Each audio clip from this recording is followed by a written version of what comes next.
how is it? Because it's very interesting to me. Because like when I get a script, let's just say I got to read something for this product, and it comes out a certain way, but I have to add some of it. I ad lib because I needed to sound like I talk. Yeah, it's you. It's you. So when you write, let's just say for the sake of argument, you're writing for Mary J. You're male, she's female. Yeah. Or Beyonce. Beyonce. Right. How? Because it's funny how you're able to do that. Because I look at Hove. Right. He wrote Still DRE. Come on. For Dr. Dre. You couldn't tell me Dre didn't write that because it sounds just. I'm like, how the hell? Yeah. That takes a special talent. Yeah. To write a song that you're not going to sing. Someone else going to sing it, but you're writing it in their voice. Valid. Yeah, valid. And it takes a special talent to be able to take that and make it their own. Yes. So there's a art to that as well. I think in terms of, like I said, I'm an enabler. I'm like mischievous though. Like I'm your friend that's gonna be like, yeah, we should though. Like, let's go. Like if you have an idea and you're like, man, I don't know if I should do this. Like, but I kind of want to go do this. You that little thing on the shoulder, like, yeah, we should do this. I'm the friend, but not in a way that's like, I'm also realistic, and I'm also, I'm paying attention to all the things, but I think that there's something special about excitement. And I honor excitement. Right. When you're excited about something, that is an indication that it's like hitting your spirit. Yeah. It's like you're like, ooh, I'm like, I want to do this, and I think more. I didn't realize this one. Sorry. It's cool. Sorry. He calling? Yeah, I just told him I was You like, calling? Yes, sorry. He just hung up. Sorry. There's something about excitement that's special, and I really do honor. So, I think about what excites the artist, what would excite the artist, and I'm a fan first, so I'm thinking about them in a fan way and what I know about them and what they seem to resonate with the most, and I'm thinking of anything that may excite them, and then I'm thinking of what their audience may be excited by. So like for example, for Rocket, for Beyonce. Yes, and I was going there next, but let me sit this ass on you is the first line. Damn. Which one of us is not thinking, and I'm sorry, this is a long time ago, also the whiskey kind of, the what's it called might have me, speaking. But I'm thinking in terms of like, as a man listening to Beyonce, yeah, what do I want to hear? What excites me? And then I'm going, what is she trying to convey? And at the time, I think she was, from what I understood, is that she really wanted to lean into the fact that she's a grown woman and that she was in, you know what I mean? So I'm listening to her tell me like, okay, this is where I'm at. I'm going, okay, bet. What's exciting? To her, exciting was showing that she's like, leaning into her feminine and she's being sexual, and I'm grown and I'm owning my sexuality and this and that.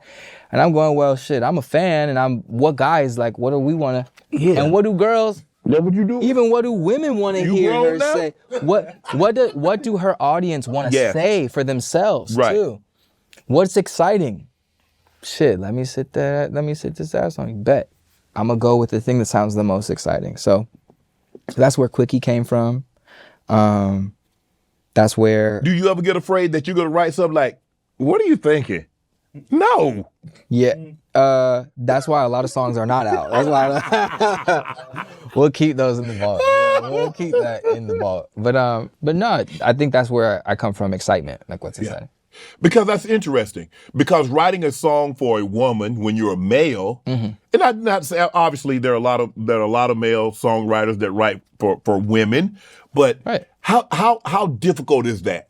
Because you don't think like they think. You don't see things how they see them. But on this song, I've got to. Right. I've only written four specifically. Maybe like, again, the like Beautiful. I didn't start that song thinking about writing for Mariah Carey. I wrote that song actually as a song for my album. and it actually didn't fit the tone overall. And then we adapted it to better fit Mariah, and she wrote on the record to make it fit her, right? Same thing with B, but B was a little closer because she was telling me and she was telling all of the people that she was working with where she was at and what she was looking for. Okay. So I think it just depends on the situation. And I think with female, which is one of the things I want to explore more, is working with more, collaborating more with just artists in general. But I feel like there's an EP with female artists in there. Writing on their behalf, I think, is about the conversation that we have and what they want to communicate. So it's more about them and what they want to say, and then me enabling that. Was Rocket inspired by D'Angelo's Rest Your Soul? Rest in peace, D. Yeah. How does it feel? What ballad at this point is not inspired by Untitled? There's really... I think we'll always go back to the Church of D'Angelo. And that song is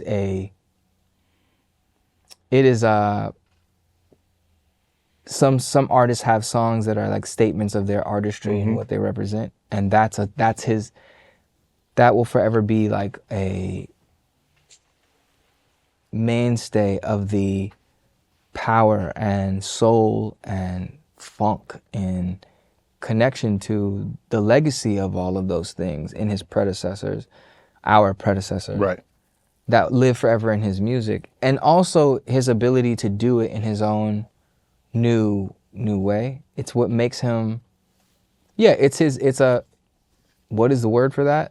There's a word for when things are just theirs, but it's one of those, it's that. So yeah, for sure. I mean, there's probably not a session that I don't go into where we're not just even in conversation talking about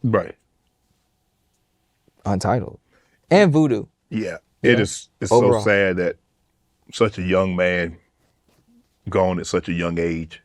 But isn't this crazy though? Our health is, this could go in a million different directions, Shay. We could talk about how systematically our health is being tampered with every day. And it has been for decades, especially amongst blacks. The Tuskegee, those experiments, we're all aware about that. But are we paying attention to how the water is being tampered with? Are we paying attention to how the produce in this country is not nearly at the level of the potency in terms of vitamin and all that stuff? It's not as potent as it was before, decades ago. We've got things in our air that are being sprinkled from above, aluminum and so on and so forth, and that's verified. Want to join Club Shay Shay? Become an official member by hitting that subscribe button, where you never know who's going to be joining us for drinks and conversation. Don't be late to the party, because we like to do something before two something.